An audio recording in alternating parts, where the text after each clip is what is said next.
I just arrived in Bali last night. The excitement was hard to contain. And even though I checked and sunrise is supposed to be at 6:30, I got up at 4 and then 5 and couldn't get back to sleep anymore. So I set my GoPro 10 up to do a time-lapse photography capturing the break of dawn. So by 6:30ish or 7, I have done a few flights around my place.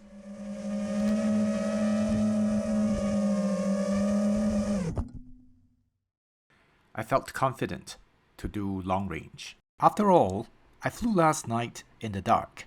So how difficult can flying in the day be? Before long, I was lost.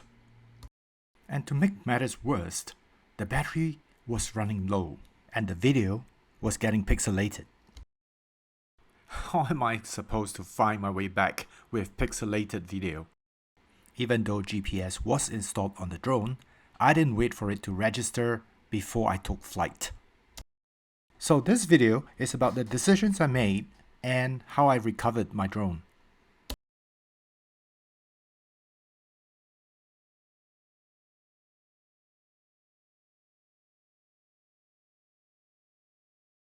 To get a sense of how it happened, this is how it started. I woke up early in the morning and have been flying around the area quite a bit, so I felt confident. And the moment I decided to go for long range, I just flew the drone all the way out on the assumption that finding my way back should be a piece of cake. But when I turned my drone around, I realized the contrast between the highlights and the shadows made the buildings difficult to differentiate. And because I was flying at greater heights, buildings became smaller in the goggles too.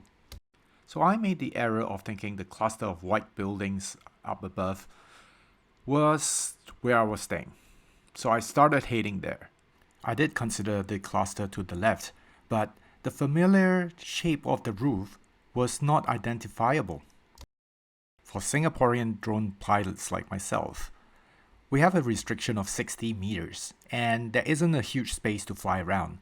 So the lesson learned here is to slowly expand the area that you fly and take time to register the landmarks before you venture further away.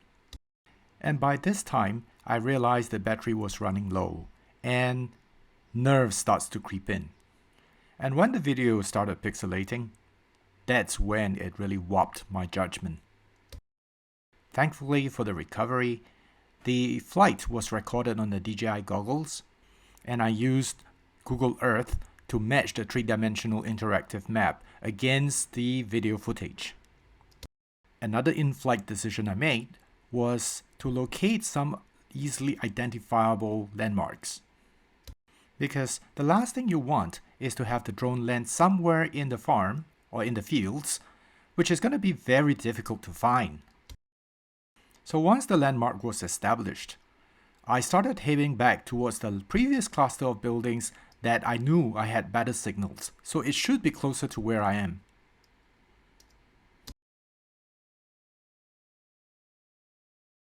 As you can see, the video footage matches pretty nicely to the three-dimensional image on Google Map. Yay!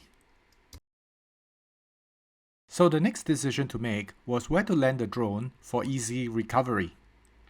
So I looked around, and instead of landing it on the road, which someone else might just pick it up, I looked for a safe spot that looks dry enough for the drone to rest. The identification of where it was on Google Map was easy, and hence I knew precisely where it was. It wasn't too far away from where I was staying. I think it was because I was sitting in a balcony, and there was a building in between the drone and where I was that caused the signals to degrade. Another error in my assumption was because my building was constructed out of bamboo, it should not affect the signals, even though I was doing long range. I was wrong, obviously. Lovely place, isn't it? But that's the whole excitement about doing this kind of thing, and you go to different places and you get to see different things.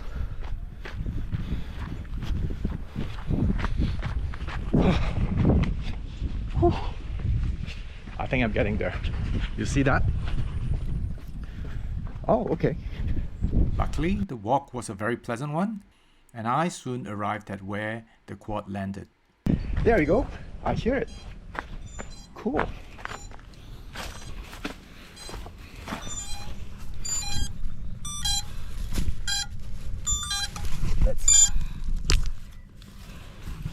Yay, retrieved.